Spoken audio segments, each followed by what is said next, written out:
Mr. De La Cruz had just ended a phone call looking extremely happy.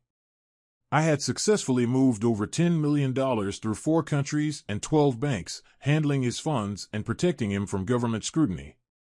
I'm Tony Cardone, known and respected for my expertise in moving money, hiding funds, and keeping people safe from legal issues. I don't ask where the money comes from or interfere with their business. To protect myself from legal issues and stay morally upright, I follow a simple rule: don't ask questions to avoid being lied to. My work has earned me a good income. Using my strategies, I have 16 bank accounts in 8 countries, 10 crypto wallets, and a company that manages my house, cars, bills, and expenses. I receive a $50,000 annual salary from the company, which I use for unexpected expenses. The company makes a small profit yearly to stay legal and protect me from civil suits, lawsuits, or divorces by showing minimal net worth and income. Many clients appreciate my value and offer me things I can't accept as thanks for solving their money problems, such as women, medicaments, trips, protection, and more. Until now, I haven't taken anything from them. My current situation requires me to accept help with surveillance, protection, and some force-related aspects. Business friends were glad to assist and thank me for my work. My wife Jen sees me as a financial advisor, not knowing my earnings, funds, or offshore accounts. She knows the company covers our mortgage, cars, and expenses. She hasn't asked because she doesn't need to work, drives a new luxury car yearly, and has an unlimited budget for shopping and entertainment. I thought Jen was happy and loved being with me. Throughout our 5-year marriage, we had satisfying and frequent intimacy, making it feel like paradise. But apparently, my paradise is about to face a Category 5 hurricane. Jen and I dated for 2 years, got married at 25, and have been married for 5 years. Jen just turned 30, with attractive features that make her a dream trophy wife, blonde hair and amazing blue eyes that can charm any man. Despite constant attention, she proudly displays her marital status. Before we married, I found out she dated a man named Josh Winters in college. She was madly in love with him, but he enlisted in the Marines, and their relationship eventually fizzled out. Now I've learned that 8 years later, Josh Winters left the military and came back to our city. Jen couldn't move on from her feelings for him. When Josh finished his 2 tours, he naturally reached out to old friends, including my wife. Jen had always been enchanted by him, and after getting her cell phone number from a mutual friend, he texted and called, trying to reconnect. Like in the past, Jen started acting differently about 6 weeks ago, probably feeling guilty about her secret communication with Josh. She engaged in excessive attention and additional intimacy with me, which was pleasant but unusual for Jen. Although she was always cheerful, it was evident from her actions that something had changed. I didn't wait and paid closer attention to Jen. During a weekend barbecue, a friend mentioned Josh, stating he was back in town. I inquired about when he returned, and it coincided with the changes I observed in Jen. The next day, I called a business friend, informed him of the situation, and mentioned I might need his help. He was excited to help me, considering the money I made for him and how I kept him out of trouble with the feds. I provided names and information, and he assured me they would contact me soon. These guys swiftly provided me with a 4-inch dossier on Josh Winters, containing almost his entire life history, from a copy of his birth certificate to college records, family tree, and military records. I knew more about this guy than his own mother. I also received a daily printout of his text messages, including over 15 messages per day to my wife. I was told not to ask where they got this information. Initially, the messages were friendly, what you'd expect from an old friend. However, after the first week, they became intimate. I was relieved to see Jen halt his advances, but after another week of his persistence, he managed to overcome the barriers, and she began to flirt back. My anger grew because I knew Jen still had feelings for him, and I sensed trouble ahead. After 4 weeks of flirting and texting, he convinced Jen to meet him for lunch. Shockingly, he even had the audacity to ask her to wear something attractive for him because he missed her so much. To my horror, she agreed and even asked if she should forget her underwear. My anger reached a level I hadn't felt in a long time. Just like old times, I sought advice from my business partners on how to deal with this situation. We agreed it would be best for me to meet them face to face during their lunch, with someone nearby for protection if needed. We knew exactly when and where they would meet, thanks to my friend's surveillance group assisting me with this problem. Entering the restaurant, I found them in a secluded area. Jen wore a revealing dress with a low cut and no bra, making me furious again. They sat together in a private booth with their backs to the restaurant, looking pretty cozy. I noticed a man following me, whom I assumed was one of my bodyguards. Approaching their table, my wife and her friend looked at me when I greeted them casually and slid into the booth across from them. The large man who had been watching me now sat 3 tables away, looking at Jen with a friendly smile.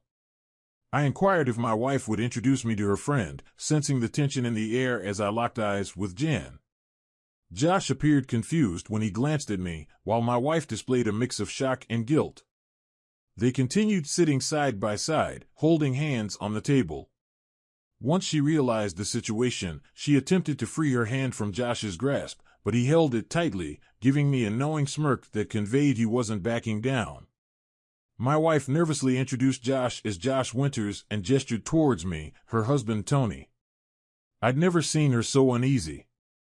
Josh seemed amused, maintaining a silent confidence as if to communicate, "I've got your wife, and there's nothing you can do about it, buddy." Remaining composed, I addressed Jen, expressing my need to talk to her privately for a few minutes. I requested him to let her step away from the table. He reluctantly let go of her hand, allowing her to leave the booth. She stood up, clutching her purse to her chest, standing between Josh and me, appearing scared and worried. I took her hand and led her to the back of the restaurant towards the restrooms. Still nervous and feeling guilty about being caught with Josh, she walked quietly without saying a word. I pulled her into the empty men's room and started addressing the situation. I mentioned her lack of a bra and the revealing dress, expressing confusion and hurt about her apparent disrespect. She stood there, shedding tears without uttering a word. Then I raised the hem of her dress to verify the absence of underwear. Seeing my expression change from horror to rage, she observed as I held the dress above her waist and turned her to face the mirror, forcing her to confront her reflection.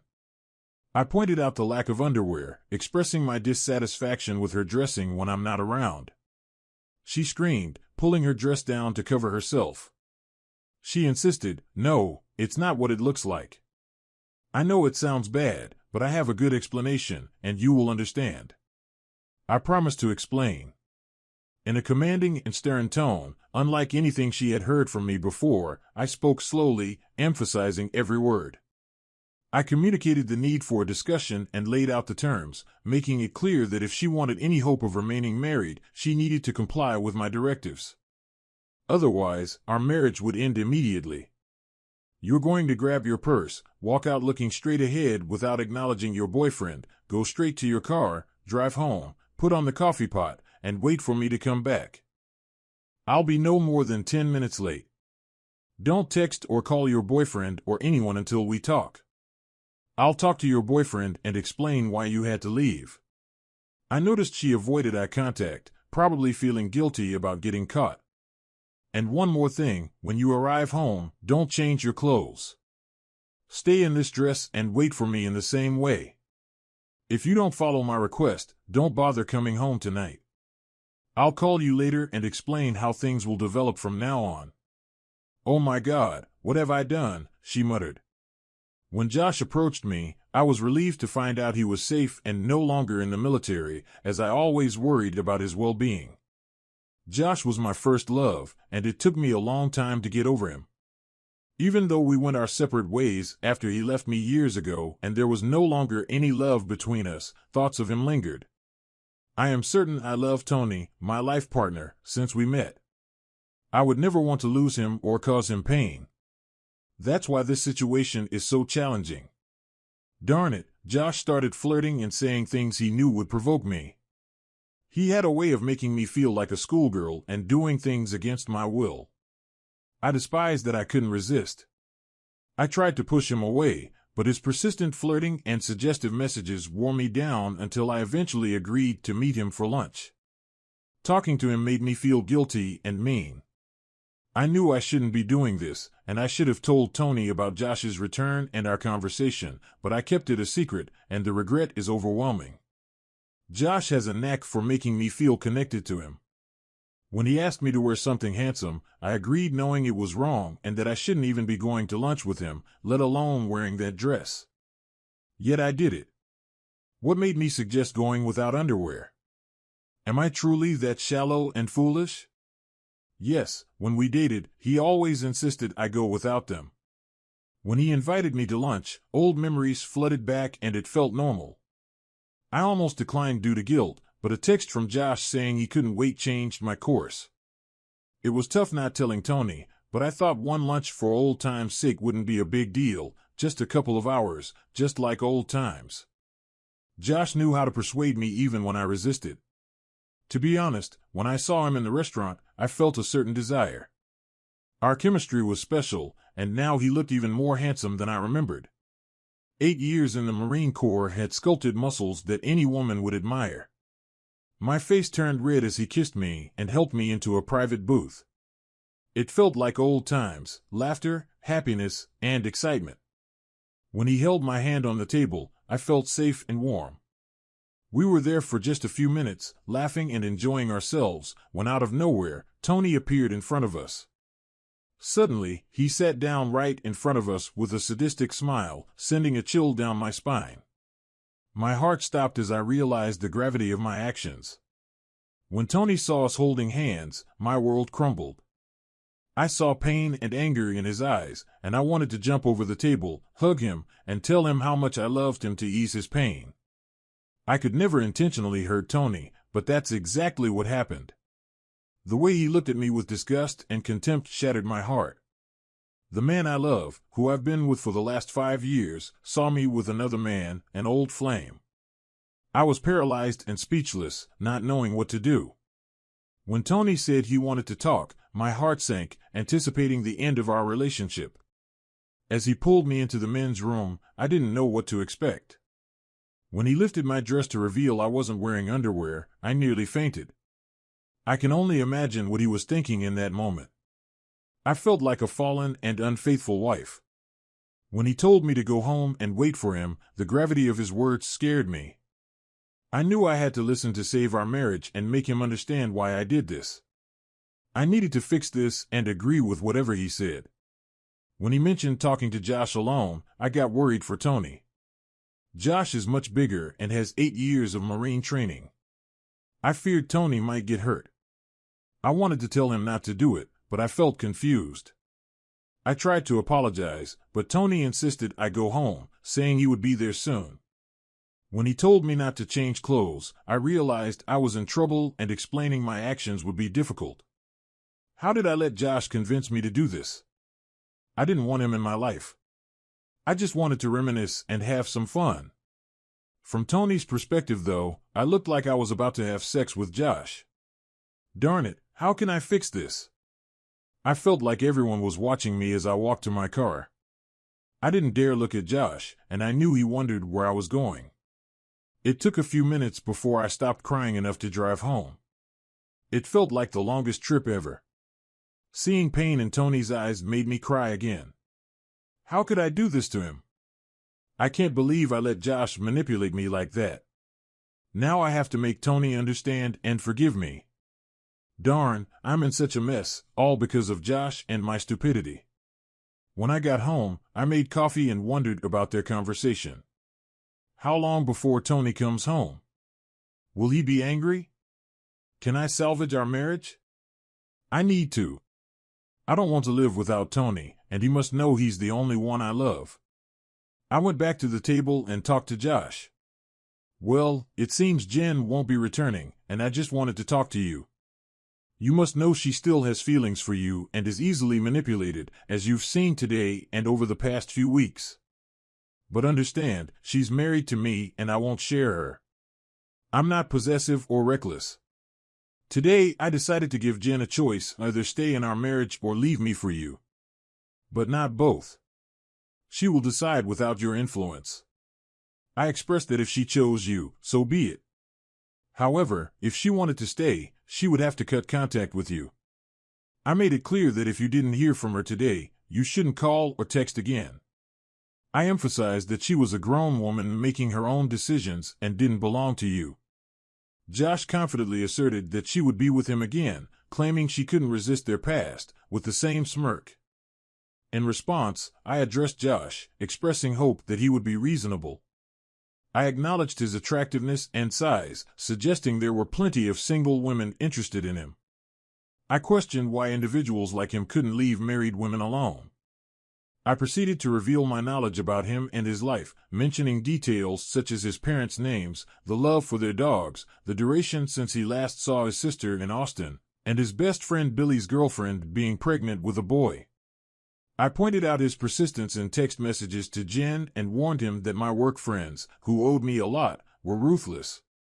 I challenged him, stating that tonight would determine who the better man was. I mentioned my willingness to be objective and respect her choice, even if she picked him. I asserted that I wouldn't live with a woman who desired another man and wouldn't share her. Although it would be painful, I preferred to let her go and move on. In the event that she chose to remain faithful, I outlined that there would be changes. Both of them had damaged my trust, and it needed to be rebuilt. I informed him that if she stayed with me, he would have no more contact, no texts, emails, calls, or reaching out to friends. He would vanish from her life. If you happen to see her in a restaurant, turn and walk away. At a party or club, leave if you spot her. Don't try anything behind my back or contact her, as the pain you'll feel will be beyond anything you've experienced. Your loved ones will pay for your stupidity. Do you understand what I said? Do you grasp how serious I am? Josh sat there stunned, not knowing what to think. How do you know so much about my family and my life? Like I said, I have friends who owe me favors, and they're not people you want to get involved with. I might seem meek, but there's more to me than meets the eye. Are you really going to offer her a chance to leave you for me? I keep my word, yes. If she were any other woman who disrespected me like today, I'd have kicked her out. But I love her, and I'll give her one chance.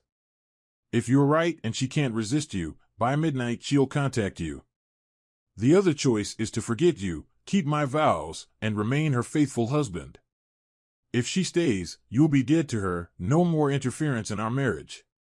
Josh expressed his belief that I should keep my word about letting them live in peace because, according to him, she would want to be with him. He claimed she had told him as much and emphasized how much she desired him, attempting to sound confident. His foolhardiness made me wonder if there was any truth to his words, a question that would be answered soon. As I left, the man in the shadows stood up, cast an angry look at Josh, and then departed. A minute after my departure, Josh received a message indicating that I had a bodyguard, challenging the assumption that I was an innocent, meek husband. While driving home, I pondered whether the woman I loved would ever be in my bed again. I questioned whether she would choose him and leave me or remain true to her vows. Upon entering the house, the atmosphere was quiet. She sat nervously at the kitchen table, tears in her eyes. Pouring myself coffee, I took a seat across from her. I addressed Jen, stating that I knew everything, including her texts to Josh. I mentioned having friends in my business who owed me favors, individuals she would prefer not to meet. Despite her apologies, I conveyed that they were now meaningless. She had betrayed my love, and her actions that day had shown a level of disrespect for me as her husband that I had never anticipated. You know me, and I've made it clear that I won't tolerate living with a woman who doesn't respect me, our vows, and the sanctity of our marriage. In my world, cheating extends beyond the physical. Even the mere thought of being with another man is a betrayal. Actions such as engaging in conversations with Josh, wearing a provocative dress without a bra, suggesting not wearing underwear, all of these are considered lies. The act of sitting together and holding hands, especially in my eyes, constitutes treason. Collectively, these actions indicate that you gave your love to a man outside our marriage. Admittedly, there was no kissing, which is the sole reason we are still having this conversation. However, I want to make it clear that I will never share you, and I won't tolerate a cheating wife. I know you were close to Josh, and I understand you still have feelings for him. However, you're married to me, and I won't share you with him or anyone else. I hadn't asked her to leave because I loved her deeply and would do anything to keep us together. Before we continued, I had a question. Don't lie, I might already know. While sitting with him without underwear, did he touch you? Has anyone else in our marriage touched you there? No, I swear, never. Only you. Today, she was willing to let him. I questioned her. She lowered her head, crying, apologizing for her actions. She expressed regret and asked for forgiveness. I acknowledged that apart from a few handshakes and text messages, nothing had happened to end our marriage. However, I expressed disappointment and questioned her choice of dress, asking if she had planned to seduce him and get him into bed. She denied any intention of sleeping with him, explaining that she wanted to look attractive for him and relive old feelings. Despite understanding her past feelings for Josh, I emphasized that I would never share her with another man and presented her with a choice. I laid out the options. She could choose between Josh and our marriage. If she wanted to be with him, I would let her go, ensuring a fair divorce and safety for both. On the other hand, she could stay in our marriage, remain faithful, and honor our vows.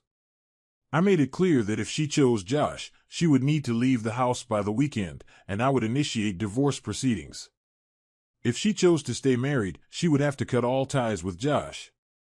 I emphasized the gravity of her decision and left her with the ultimatum, stating that she had a get-out-of-jail card but needed to choose wisely. I then left the kitchen, instructing her to sit and think about it. I conveyed that if she chose Josh, I would ask her to leave the house with her belongings by the weekend, initiating divorce proceedings immediately. I made it clear that if she wanted to stay married, she could not be involved with Josh again, emphasizing that he would be dead to her. I reiterated the same demands I had communicated to Josh, ensuring that there should be no possibility of them being in the same place at the same time. She agreed without hesitation. Before leaving the kitchen, I emphasized the gravity of her choice, presenting it as a once-in-a-lifetime opportunity. I instructed her to choose between her ex-lover and her loving husband, stating that I needed an answer when I returned from the shower. As I left the kitchen, she spontaneously declared, "Of course I choose you, honey. I love you and don't want anyone else." Despite hearing her words, I insisted that she sit and think about it carefully. If we were to stay married, she would need to rebuild the trust we once had and help me overcome the pain and anger she had caused. I stressed the difficulty of this task and urged her to give me her answer after I returned from the shower. Considering her actions and feelings for Josh, I emphasized that this decision was too significant for her to make without deep inner reflection. After taking my time showering and getting dressed, I returned to the kitchen. She ran up to me, expressing love and remorse, promising never to leave me and vowing to be the perfect wife. She declared her desire to have my children and pleaded for me not to leave her, emphasizing that I was the only man in her life. We shared moments of kissing and hugging, and then I carried her to our bed, feeling a sense of having my wife back. Fueled by anger, my actions led to an intimate encounter with this beautiful woman who willingly surrendered herself to me. She expressed love, urging me to take her, pulling me closer, and kissing me tenderly. We shared a prolonged moment of intimacy, reaching emotional highs together. Afterward, we silently embraced for an hour, feeling a sense of reconnection as the world around us faded away. We embraced the roles of husband and wife again, confident that nothing would ever come between us. The following day, Josh concluded, "She didn't call me, so I guess she decided to stay with this idiot. I can't believe this." Our connection and her actions made me think she would want to stay with me. If I could have gotten her into bed that day, she would have left Tony in a heartbeat. As soon as I can do this, she will be mine again. Her husband really messed up my plans. Who is this guy, and how does he know so much about me and my family? Well, I'm not done yet, and I think I can get her back. Sorry, Tony, but you're going to lose this girl. A few days later, Josh texted Jen, trying to convince her to leave me and be with him, which didn't surprise me. The good news was that Jen showed me the text message and didn't respond to it. I told her I had already seen his message and was glad she didn't respond. Showing me the text was a smart step towards repairing our trust issues. The following day, I sent a text to Josh, inquiring about his parents' success in finding Casey and Mickey. Josh promptly called his parents, learning about their distress upon discovering the dogs were missing. He realized that his involvement with Jen had hurt his parents despite Tony's previous warning. To emphasize the seriousness of the situation, I made the dogs disappear for a few days under close supervision. After Tony's warning, Josh called me back immediately after speaking with his parents, expressing anger and concern. He demanded to know what I had done and issued a threat, stating that if the dogs weren't alive, he would do bad things to me. I responded by reminding him of my earlier warning not to mess with Jen and emphasizing the pain he would feel if he got involved with her. I assured him it was just a temporary disruption and that the dogs would be back soon. However, I made it clear that this was his final warning and insisted that he never contact Jen again. Josh acknowledged the warning but stressed that the dogs better come back in good shape. Since he had ignored my earlier instructions, I declared my intention to take whatever actions I deemed necessary, and Josh would have to face the consequences. In response to his threat, I informed him that the return of the dogs was uncertain as his tone did not inspire mercy. I contemplated whether they would come back at all, emphasizing his disrespectful tone. I suggested that perhaps his parents should know the reason their puppies had gone missing, teasing the idea of calling them. Josh, realizing the severity of the situation, apologized and pleaded for the return of the dogs, promising to stay away.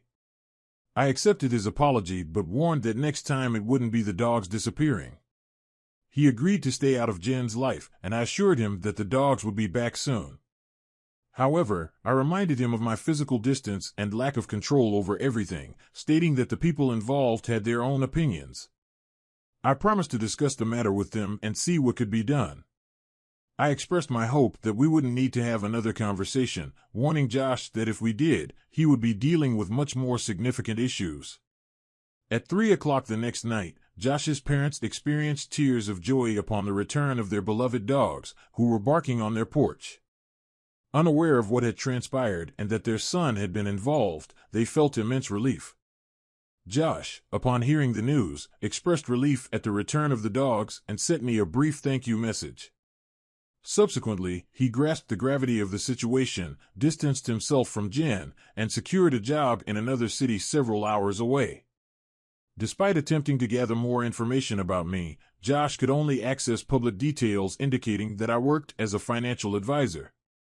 Realizing that additional information was sealed, he decided to move on and start a new life, severing ties with his old flame. Concerned about the possibility of Josh re-entering her life, I took proactive measures. 2 weeks after the incident, I presented Jen with a postnuptial agreement drafted by my lawyer. The agreement outlined her willingness to relinquish everything, including rights to any children born during our marriage, in the event of infidelity. While it couldn't prevent a recurrence of her previous encounter with Josh, it provided ample incentive for her to consider the consequences. Given my increased attention and the knowledge that I would consistently check in on her, alongside the postnuptial agreement, we faced any potential challenges that lay ahead. Approximately a year later, Jen became pregnant with our first child, and the couple grew closer than ever. Recognizing the close call that nearly jeopardized her life, Jen committed herself to making me happy and strengthening our family. The specter of Josh gradually faded, and it seemed as if he had never existed. Despite the potential for irreparable damage in a single day, my love and approach towards challenges played a pivotal role in saving our marriage.